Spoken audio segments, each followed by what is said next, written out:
This is another anti-intellectual podcast by Scott McIntyre, once again proving the brilliance of our intellectual class. And this one is, again, going after the Freakonomics people, how they get it wrong on stranger danger and their probability calculations. Again, nothing personal, just looking at the facts here.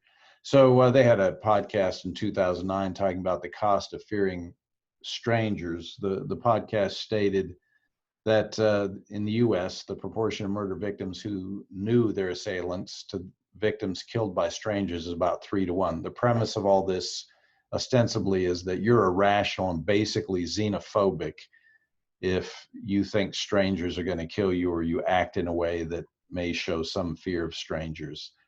So this first piece of data argues for that. Another piece of probability data, 64% of women who are raped know their attackers. Therefore, the strangers are safer. They go on to argue if you feared child abduction by strangers or mass murder by strangers, quote unquote, you really shouldn't. So what's the point? Dubner says most people are pretty terrible at risk assessment. This has been said many times before. They tend to overstate the risk of dramatic and unlikely events. But the intellectuals argue that you're acting xenophobic if you trust situational factors over the base rate probabilities which produce these statistics that they're talking about. So let's run through a thought experiment on these examples they give. Intellectuals, you people, ignore the situational factors and trust the data. Normal people, ignore the data that you've just seen and assess the risk of this particular situation. So you're on the street alone, late at night, isolated area. You see some questionable characters coming your way, and the key factor being that you don't know them, right? They're strangers. Should you, A, stop to give them a friendly greeting and hope for a chat, or B, run? Well, if you chose A, then congratulations, you're an intellectual, you trust the data. If you chose B, then you're pretty terrible at risk assessment and are overstating the risk, according to Dubner and Levitt. On the upside, you're still alive. Apparently, intellectuals would have ladies ignore these tips from law enforcement officers to not accept rides or accompaniment from people you don't know well, strangers. If you feel you're being followed, run. If you start to feel concerns about a person or a situation, trust your feelings. Notice they didn't say, don't accept rides from people you know well. If you feel you're being followed, don't worry unless it's someone you know. If you're feeling concerned about a person or a situation, trust the data. You're more likely to be struck by lightning or eaten by a shark than be raped or assaulted, dummy.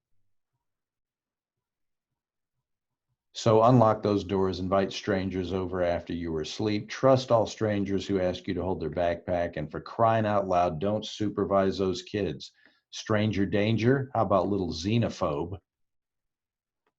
It's great fun to show how people are irrational and prejudiced and silly, and apparently quite profitable too. But actually, normal people are quite sensitive to individual and situational factors that needed to be included in these probability calculations, but aren't. It's the intellectuals who are naive about these probability calculations. To imply that normal people are dumb, can't do math, are weak and afraid and emotional, and should conform to their mathematical calculations is simply nonsense. As the Freakonomics people claim, most people are terrible at risk assessment. We overstate the risk of dramatic and unlikely events. But is it possible we're actually very good at it and the intellectuals are wrong? Well, another way of looking at a situation rather than just looking at their probability calculations is called signal detection theory. And rather than just looking strictly at probabilities, it looks at costs and payoffs. And there are 4 possible outcomes, 2 ways to be right and 2 ways to be wrong. If there is real danger, you could be correct in judging that, and that's called a hit. You could be, there could be no danger, and you could be correct by thinking there's no danger. there could be danger, and you could inaccurately misassess that, and that would be called a miss. You would be not thinking there's danger when there is.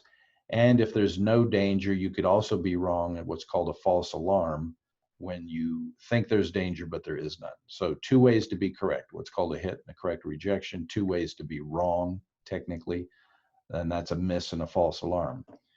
Now, regardless of the probabilities, humans and animals tend to think about these things in terms of costs and payoffs. So in our particular scenario, if you run, you can A, avoid death, and B, also be labeled a bigot, depending on if there is a danger or not. If you don't run, you could either A, share a nice greeting, or B, be dead, depending again on if the danger is there or not. So in those situations, most non-intellectuals would probably prefer the running option. Avoiding death, maybe get called a nasty name, as opposed to not running and foregoing a nice greeting with some strangers or being dead. So when the costs of a behavior are low, like just avoiding an area or having a companion with you that you know to help protect you, and the payoff is high, staying alive versus dying, we tend to adopt a zero miss strategy. Now that strategy leads to many false alarms. If the probabilities, as Dubner and Levitt argue, are low, yes, we will have many false alarms. We will think there is danger when there is none. The other side of that coin is we're going to be alive because we're not going to accept any misses. So it may result in embarrassment, but it results in staying alive. And humans and all other animals are very keen on doing that. So the intellectuals trust the data and ignore the costs. Levitt and Dubner approach the strangers in the isolated dark alley. Are you going to go with them? Are you irrational for examining the specifics of your situation and ignoring their data? According to them and many cognitive psychologists, yes, you are irrational. Apparently, for our intellectuals, being mathematically correct is all that matters. So even if it's a 50.01% chance that you won't die, be raped, or assaulted, you're stupid if you run. What probability of death, rape, or assault are you willing to risk? 10%, 5%, 0.01%? Because you're not an intellectual, you'll likely say as close to zero as possible. Apparently, you haven't learned anything from my videos. You know you're going to be wrong more often than you're going to be right, at least technically correct. But maybe you just don't want to die. If you think stupid is as stupid does, not stupid is ignoring probability data, which is also irrelevant often and miscalculated, congratulations, you're not an intellectual. Don't forget to look at some of my other videos on YouTube.